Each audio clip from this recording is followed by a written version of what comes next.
I'm Mya Caso. The book I read was called Two Summers by Amy Friedman. It is about a girl named Summer Everett, written in her point of view, being invited by her dad to go to France to spend her summer with him. Her mom is against it completely, mostly because Summer's dad is always busy and she doesn't want her daughter to be left alone in a whole other country. So, she has her best friend Ruby drive her, but she is sad the whole time because she left her mom alone after they were in an argument. Summer gets there, but her dad isn't at the airport for her, so she gets a ride from a taxi to her dad's house.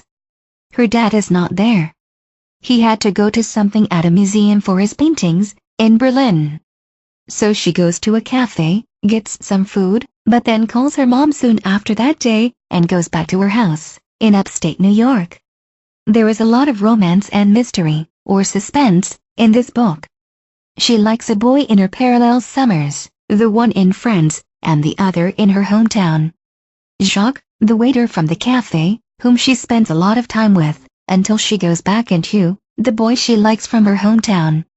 In her summer back in New York, she gets closer to Hugh in her aunt's photography class. In both of her very different summers, she learns a big family secret, changing her perception of her life. Hi everyone. This is Mya Caso from your local news. Today I am with Summer Everett. First question, how did you feel when you first arrived at the airport? Hi, thanks for having me, Mya. To be honest, I was scared. I showed up by myself. I saw a little girl and a mother running into the father's arms.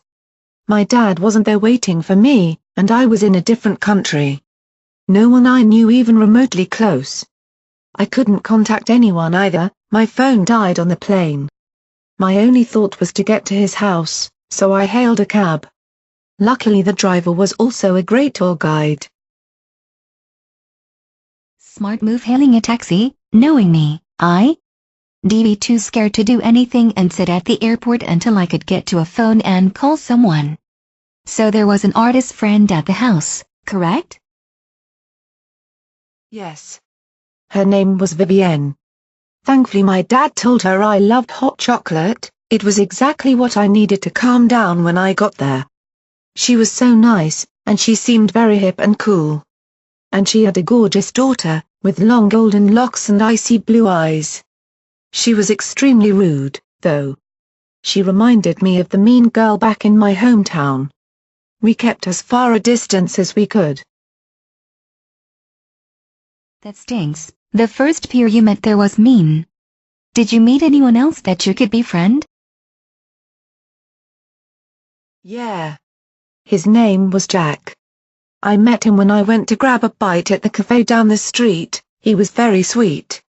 His parents owned the cafe, and he gave me a delicious first meal in France. It helped that he was cute too. I started to like him and we spent a lot of my time there together, until I went back to my home in New York. I missed him.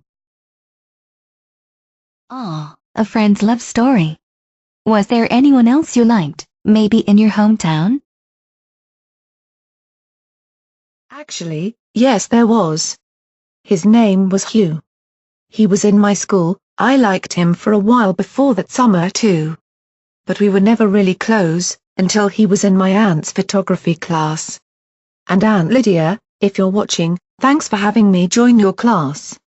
Hugh and I would have never gotten close if I didn't join that class. The class was really fun, as well. I learned how to take better pictures.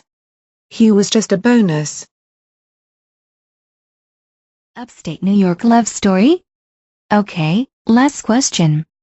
Did you like the time in France better than the time in New York, or vice versa? Wow, that's tough. I honestly don't think I could decide. The two places were parallel. Completely different experiences. In New York I got closer to the guy I liked for a long time. But in France, it was a whole different setting. I met all new people, and tried all new foods. But back home, I got to spend the summer with my aunt and learn how to take awesome pictures. You may think there's no way my summer back home was better than France, but I had a great time in both. I could never choose. Thank you for spending some of your time with us, Summer. Tune back next week to see an interview with Justin Bieber. The book Two Summers, by Amy Friedman, was really good. It keeps you on your feet the whole time. Is her dad going to be there? Will she find her way to the house? Who called before she got onto the plane? There were so many questions I was thinking about as I read this book. I would recommend this to any of my friends, but in my opinion the book is leaning towards the girly side, so maybe I wouldn't recommend it to the guys. It's really interesting and it is everything you want in a book. Suspense, romance, and even humor at times.